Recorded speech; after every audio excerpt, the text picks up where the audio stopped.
जिम्मेदारी का दूसरा नाम न्यूज नेटवर्क। सिवनी मालवा में नगरपालिका का 112 करोड़ का बजट पेश। कांग्रेस ने दुकान टैक्स में बढ़ोतरी के प्रस्ताव पर जताया विरोध। नर्मदापुरम जिले के सिवनी मालवा में शुक्रवार को नगरपालिका ने वर्ष 2025-26 का बजट पेश कर दिया। नगरपालिका अध्यक्ष रितेश जैन की मौजूदगी में मुख्य नगरपालिका अधिकारी अमर सिंह उइके और लेखापाल महेंद्र पहिहार ने 1,12,38,80,000 रुपए का बजट पेश किया। बजट में शहर के विकास की नई महत्वपूर्ण प्रावधान किए गए हैं।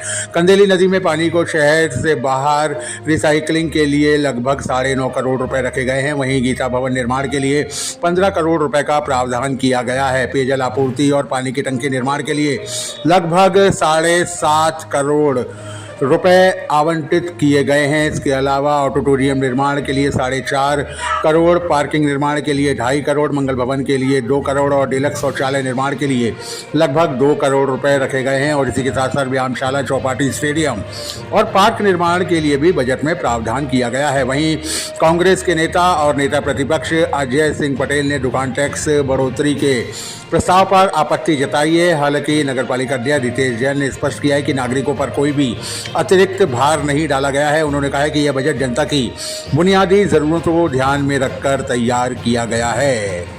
न्यूज नेटवर्क के लिए शुभम शर्मा की रिपोर्ट।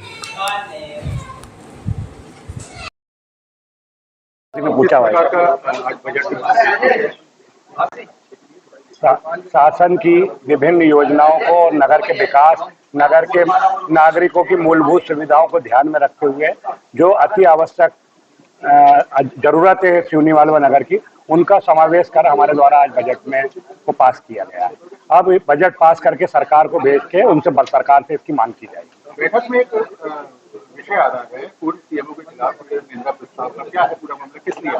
सारे पार्षदों का और मैं भी जिसमें सम्मिलित हूँ, हमारा बहुत दिनों से ये निरंतर संघर्ष चल रहा था सीएमओ के संबंध में, और सीएमओ के कारण बहुत सी योजनाओं का जनता को लाभ नहीं मिल पाया, जिसमें प्रधानमंत्री एएचपी आवास, मुख्यमंत्री सड़क योजना, सरकार की विभिन्न योजनाओं और साथ में उनके द्वारा निरंतर हमारे जनप्रतिनिधियों के साथ अभद्रता करना, पत्रकार के साथ अभद्रता करना, ये सब काम किया गया है। तो हम उनके इस कार्य की आज भर्त्सना कर रहे हैं और सरकार से मांग कर रहे हैं कि उन्होंने जो भी इस तरह का काम किया उसकी जांच कराकर यदि वो दोषी है तो उनके खिलाफ कार्रवाई होना चाहिए। देखिए, वर्तमान में दो समस्याएं सबसे ज्यादा, एक तो मल्टी की है, लोग परेशान हो रहे हैं, पैसे काफी देर से जमा किए हुए हैं, और दूसरी है एक फायर ब्रिगेड की। तो इसमें दोनों में आपके द्वारा क्या संज्ञान? आज हमने मल्टी की हम कोशिश कर रहे हैं कि अप्रैल में हम 48 प्रथम मकान मल्टी के हितग्राहियों को दे दें। लगभग हम उस स्थिति में पहुंच गए हैं और धीरे धीरे करके अब मतलब हर 2 महीने में हम 50-50 मकान देके इस साल मल्टी का काम पूरा करने का प्रयास करें।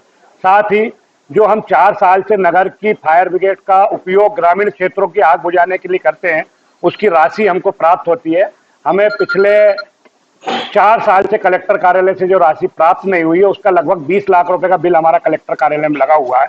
जैसे ही वो राशि हमको प्राप्त होती है, 20 लाख वो प्लस 15 लाख रुपए हम नगर पालिका निधि से लगाकर एक नई फायर ब्रिगेड करने की योजना हमने आज पास करी है। हम शीघ्र से शीघ्र उस पर उठाकर प्रयास करेंगे कि जल्द से जल्द नई फायर ब्रिगेड शहर में मिल जाए। कलेक्टर मैडम ने नगरपालिका विजिट किया था, इन सब मुद्दों को लेकर आपने इनसे जो बात की है, तो किस प्रकार का आश्वासन? कलेक्टर मैडम ने बहुत खुशी जाहिर की नगरपालिका के कामों को देखकर। उन्होंने Shivraj park, water tank, swimming pool आदि, कचरा घर जो कचरा साफ हुआ उनका सबका निरीक्षण किया है, और उन्होंने कई जो जमीन आवंटन, गौशाला जो नहीं हो पाई थी, उसलिए एसडीएम को स्पष्ट निर्देश दिए हैं कि वो जनप्रतिनिधियों के साथ बैठकर और निरंतर बैठकर, मतलब निरंतर हर हफ्ते बैठकर सारी समस्याओं का 1 महीने के अंदर हल कराएं। इससे बहुत से पॉजिटिव काम जो हमारे रुके हुए थे वो शीघ्र से शीघ्र प्रारंभ हो जाएंगे। पार्षदों के अनुसार पूर्व सीएमओ की हस्तक्षेप के कारण विकास कार्य शहर के रुके हुए थे, अब किस प्रकार का प्रयास? धीरे धीरे हम निरंतर प्रयास कर रहे हैं और लगभग हम 2-3 महीने में सारे रुके हुए कामों को वापस प्रारंभ करके पूर्ण कराने की ओर आगे बढ़ेंगे। विपक्ष की भूमिका में है, नेता प्रतिपक्ष भी है, आज बजट को भी पास किया गया है, क्या मानते हैं? एक लंबे अंतराल के बाद आज नगरपालिका का साधारण सम्मेलन हुआ। मैं समझता हूँ शायद 8 महीने के बाद आज मीटिंग हुई है, जिसमें कुछ विषय रखाए गए थे। नगरपालिका स्वामित्व की खेड़ापति शॉपिंग कॉम्प्लेक्स प्रथम तल पर नीलाम दुकानों की ई निविदा पर विचार और निर्णय।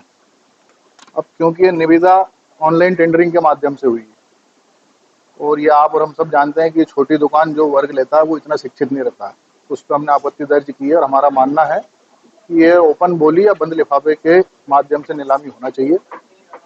दूसरा एक विषय था नगर पालिका सिवनी मालवा कॉम्प्लेक्स की दुकानों की अनुबंध के नियमानुसार 3 वर्ष में 15% किराए में वृद्धि किए जाने पर विचार निर्णय। मैं नहीं समझता हूँ वर्तमान में व्यापारी और जो यहाँ के लोगों की जो स्थिति है, जो अभी अपन देखना है कि मार्केट में बहुत ज़्यादा अभी कैश फ्लो नहीं है और अभी उचित समय नहीं है कि लोगों के ऊपर हम लोग किराया बढ़ा करके एक और आर्थिक बोझ डालें।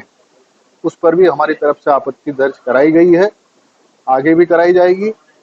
अब क्योंकि बहुमत हमारा है नहीं, परिषद मानेगी तो ठीक है, और नहीं तो लड़ाई सड़कों पे भी लड़ी जाएगी, लेकिन किराया वृद्धि नहीं होने दी जाएगी।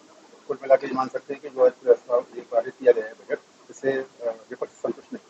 अब बजट तो अब घर जाकर के पूरा इसका एनालिसिस करेंगे, पुराने बजट को भी देखेंगे, नए को देखेंगे, फिर 2-4 दिन बाद किसी दिन चाय पे और चर्चा कर लेंगे। उसमें बजट में क्या रहा पुराने में और नए में क्या, वो भी आपको बता देंगे। बजट पे तो मैं भी ज़्यादा नहीं बोल पाऊंगा, लेकिन जो विषय रखाए थे उस पर मैंने अपनी राय रखी।